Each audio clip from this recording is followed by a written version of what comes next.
উপাসনা মন্দির বা কাঁচের ঘর, পুরো বাড়িটা বেলজিয়াম কাঁচের তৈরি। এটি তৈরি করেছিলেন রবীন্দ্রনাথের বড় দাদা দ্বিজেন্দ্রনাথ ঠাকুর। 1890 সালে এর ভিত্তিপ্রস্তর স্থাপন হয়।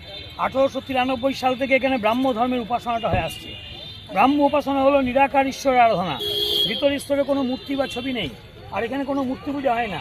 প্রত্যেক বুধবার সকালে এই মন্দিরের চারদিকে 16টা দরজা এবং গেট খুলে দেওয়া হয়।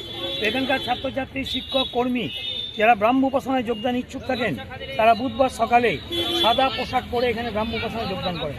ওই সময় যদি কোনো বাইরের অতিথি বা দর্শক এসে মনে করেন যে ব্রাহ্ম উপাসনায় যোগদান করবেন, কোনো বাধা নেই। জাতি, ধর্ম, বর্ণ নির্বিশেষে সকলেই যুক্ত হয়।